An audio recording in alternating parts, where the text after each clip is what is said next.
Hello दोस्तों, welcome to my channel history की पाठशाला में आपका एक बार फिर स्वागत है। और आज आपके लिए हम आपके एग्ज़ाम पॉइंट ऑफ व्यू से बहुत ज़्यादा इम्पोर्टेंट टॉपिक लेकर आए हैं, जो कि बौद्ध धर्म से टॉपिक है आज हमारा। और यहाँ से question exam point of view बहुत ज़्यादा ही इम्पोर्टेंट माना जाता है। तो आइए बिना देर किए देखते हैं आज आपका अपना बौद्ध धर्म कि बौद्ध धर्म क्या है और इसकी क्यों घटना घटी है, उससे रिलेटेड क्या क्या क्वेश्चन हमारे एग्जाम पॉइंट ऑफ व्यू से इम्पोर्टेंट है। लेकिन सोच लो, भगवान गौतम बुद्ध जो थे इसके संस्थापक माने जाते हैं। तो सामान्य परिचय इसमें देख लेते हैं हम, छोटा छोटा जो दे रखा है। सामान्य परिचय क्या है कि सामान्य परिचय हम देखते हैं कि क्या है इसमें घटना घटी थी। तो जन्म की बात करें तो भगवान बुद्ध का जन्म 1563 ईस्वी में दिन बैसाख पूर्णिमा को हुआ था। उनका जो जन्म था लुम्बिनी ग्राम में हुआ था, लुम्बिनी वन के नीचे, जो कि राज्य कपिलवस्तु में नेपाल के तराई में स्थित है। इसके स्रोत अशोक के ऋषिमुनि सिद्धम स्तंभ से इनकी अभिलेख की जानकारी मिलती है। और अगर इनकी मृत्यु की बात करें तो 483 ईसा पूर्व में दिन बैसाखी पूर्णिमा को ही हुई थी। और जो मृत्यु का स्थान था वो अपना भारत का उत्तर प्रदेश कुशीनगर जिला था, जो कि उत्तर प्रदेश में है, देवरिया। अब देवरिया नाम है। इनकी आयु समय 80 वर्ष की थी और इनका मूल नाम सिद्धार्थ था, आपको पता है। अन्य नाम इनके तथागत गौतम बुद्ध के नाम से भी इन्हें जाना जाता है। और इनकी कुल जो शाक्य क्षत्रिय शाक्य वंश के थे, उनका जो गोत्र था गौतमी था। अब आगे देखते हैं, परिवार के परिचय संबंधी देखते हैं। इनके जो पिता थे उनका नाम शुद्धोधन था। ठीक है दोस्तों, पिता का नाम शुद्धोधन था और माता का नाम महामाया और माया देवी था। और जिनका पालन पोषण प्रजापति गौतमी, इनकी जो मौसी थी, सिद्धार्थ की मौसी ने किया था।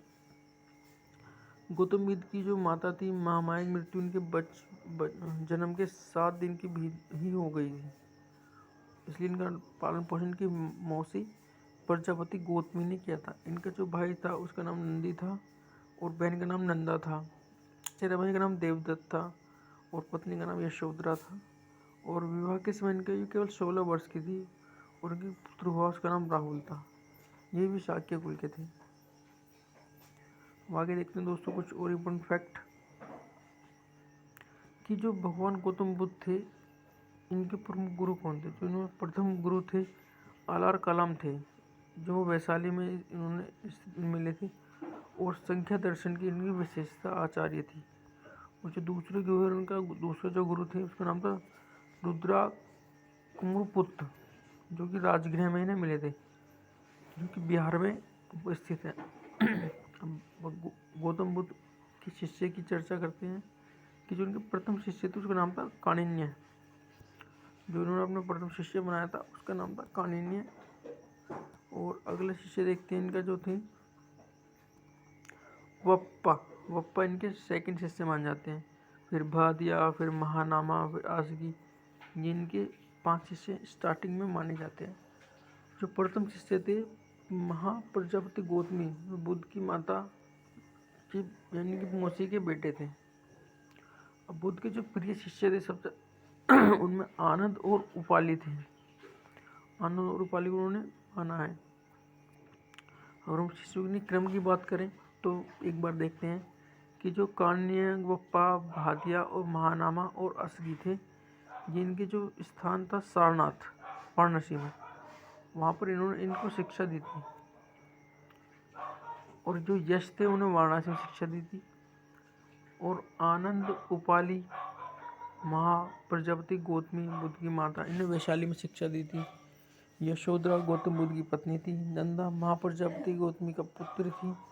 क्षेमा बिंबिसार की पत्नी थी। और आम्रपाली वैशाली की नगर वधु थी।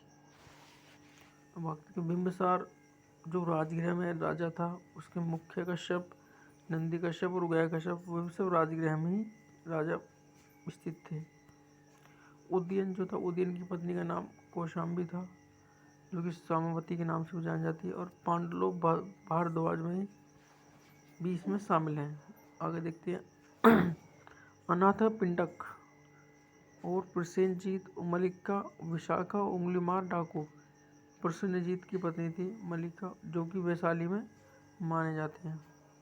अगर चुंदू तो इनका पावापुरी में एक स्थान है, वहाँ पर ये पड़ता है। और सुबुद्ध सुबुद्ध कुशीनगर यूपी में अपना पड़ता है।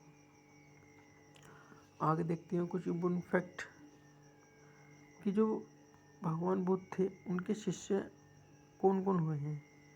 तो एक बार इस पर चर्चा कर लेते हैं।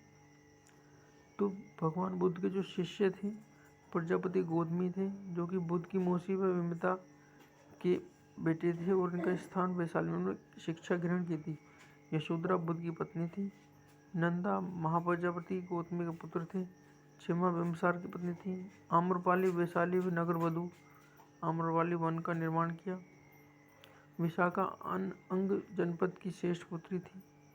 और मल्लिका प्रसेनजीत की पत्नी थी। और समावती उदय की उद्दीन की पत्नी थी, जो कि कौशाम्ब में माने गए हैं।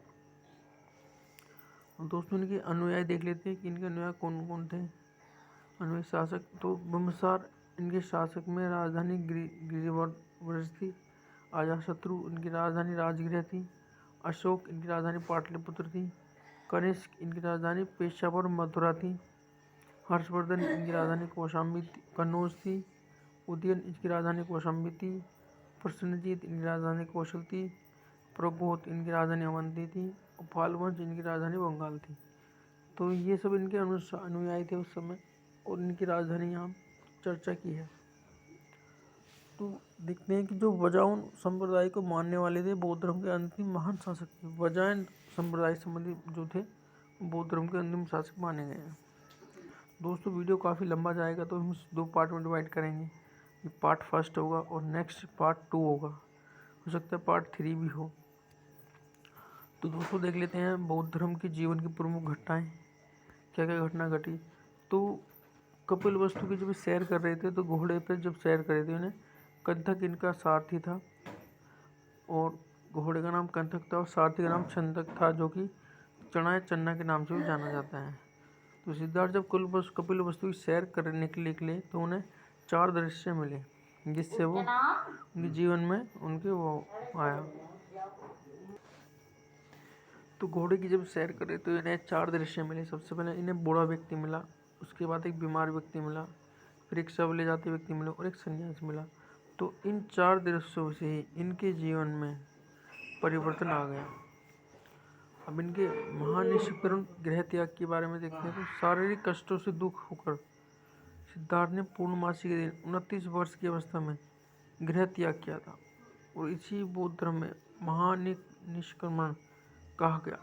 गृह त्याग 29 वर्ष की उम्र में महानिष्क्रमण कहा गया, और दिन तक पूर्णमासी का। अलार कलाम वैशाली, इनके जो शिष्य गुरु थे अलार कलाम, वो संख्या दर्शन के आचार्य थे, उनका स्थान वैशाली था।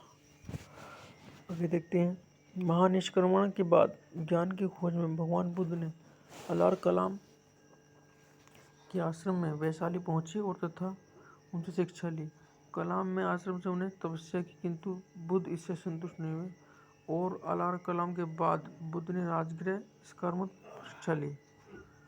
और रुकारमुद्र राजगृह उस समय उसका नाम था। दूसरे गुरु थे इनके रुद्रपुत्रु, उनका स्थान राजगृह माना गया। फिर सेकंड थे उर्वेला। उर्वेला है बोध गया समीप पर एक स्थल था। उर्वेला में सिद्ध ने 5 साधकों से मिली। पहला था कोणीय, सेकंड था पप्पा, थर्ड था भदिया, फोर्थ था महानामा, और फिफ्थ था अस्सगागी। उर्वेला सिद्धार्थ ने तपस्या में 27 दिन लगाए। सिद्धार्थ को खीर में भोजन देने वाली महिला सुजाता थी, जो सिख सैनिक पुत्री थी। उर्वेला में 27 दिन की तपस्या करने के बाद उन्होंने एक सैनिक पुत्री सुजाता को भोजन के हाथ से भोजन किया, और इनके कारण 5 साथी इनका साथ छोड़कर चले गए। और सुबोधि ज्ञान की प्राप्ति, अगर बात करें 6 वर्ष के बाद इन्हें 35 वर्ष की उम्र में वैशाखी पूर्ण के दिन ही सिद्धार्थ को ज्ञान की प्राप्ति हुई। इस बौद्ध धर्म को संबोधि कहा गया। ज्ञान की प्राप्ति के बाद सिद्धार्थ बुद्ध कहलाए, और इन्हें भगवान बुद्ध के नाम से जाना गया। इनकी आयु समय 35 वर्ष की थी। और 6 वर्ष तप करने के बाद, कड़ा तपस्या करने के बाद इन्हें 35 वर्ष की आयु में ज्ञान की प्राप्ति हुई। यह दिन पूर्णमासी का था और बोध गया स्थित था। नदी निरंजना नदी के तट पर था और पीपल वृक्ष के नीचे, और स्मृति बोधि मंदिर की थी। तो साथियों, ये हमारा वीडियो फर्स्ट है और हम इसका सेकंड वीडियो लेकर आएंगे। ये वीडियो आपको कैसा लगा हमें ज़रूर बताएं, शेयर कमेंट जरूर करें, सब्सक्राइब जरूर करें चैनल को। दोस्तों, जय हिंद साथियों।